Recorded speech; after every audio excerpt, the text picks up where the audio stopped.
1/4 kilo அளவுக்கு வெள்ளை காராமணி எடுத்துகிட்டு ஒரு 8 மணி நேரம் ஊற வச்சுருவோம். அப்படி இல்லைன்னா நைட்டு ஊற வச்சுட்டு காலையில் கூட செஞ்சுக்கலாம். 1/4 கிலோ காராமணியை ஒரு 4 விசில் விட்டு எடுத்துடுவோம். அதுக்கு கொஞ்சமாக உப்பு போட்டுருவோம். நிறைய வரைக்கும் தண்ணி ஊற்றி மூடி போட்டு வேக வச்சுருவோம். ஒரு 4 விசில் மட்டும் விட்டு எடுத்துடுவோம். 50 கிராம் போல் எண்ணெய் ஊற்றிடுவோம்.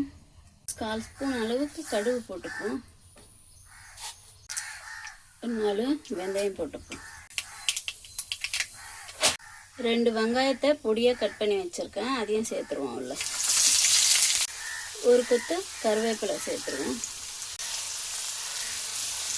ஒரு பச்சை மிளகாவை பொடியாக கட் பண்ணி வச்சுருக்கேன், அதையும் சேர்த்துருவோம். வெங்காயம் இந்த அளவு செவந்ததுக்கப்புறம் 2 தக்காளியை பொடியாக கட் பண்ணி வச்சுருக்கோம், அதையும் உள்ள சேர்த்துருவோம்.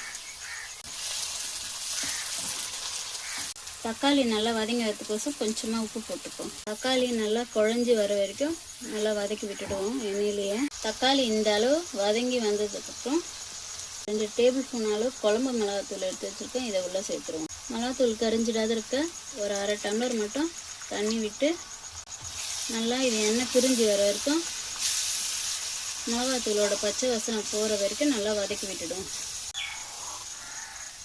போட்ட மசாலா நல்லா எண்ணெய் பிரிஞ்சு பச்சை வாசனை போயிடுச்சு. இந்த ஸ்டேஜில் பெரிய நெல்லிக்காய் அளவு புளி எடுத்து கரைச்சி வச்சுருக்கேன், அதை உள்ளே சேர்த்துருவோம். இப்போது புளியோட பச்சை வாசனை போகிற வரைக்கும் நல்லா கொதிக்க விடுவோம். இதை குழம்போட பச்சை வாசனை போயிடுச்சு. இந்த ஸ்டேஜில் வேக வச்சுருக்கிற காராமணியை உள்ளே சேர்த்துருவோம். புளி தண்ணியோட காராமணி நல்லா வெந்து வரட்டும். 1/2 மூடி அளவுக்கு தேங்காய் இந்த மாதிரி கட் பண்ணி சேர்த்து பால் எடுத்து வைப்போம். ஏற்கனவே கொஞ்சம் உப்பு போட்டிருக்கோம். இப்போ குழம்புக்கு தேவையான அளவுக்கு உப்பு சேர்த்துருவோம். இந்த வீடியோ உங்களுக்கு பிடிச்சிருந்தா மறக்காமல் லைக் பண்ணுங்கள், ஷேர் பண்ணுங்கள் அண்ட் கமெண்ட் பண்ணுங்கள். நம்ம சேனலை சப்ஸ்கிரைப் பண்ணாமல் மறக்காமல் பெல் ஐக்கானை கிளிக் பண்ணுங்கள். ஒரு கொதி மட்டும் விட்டுட்டு இறக்கிடுவோம்.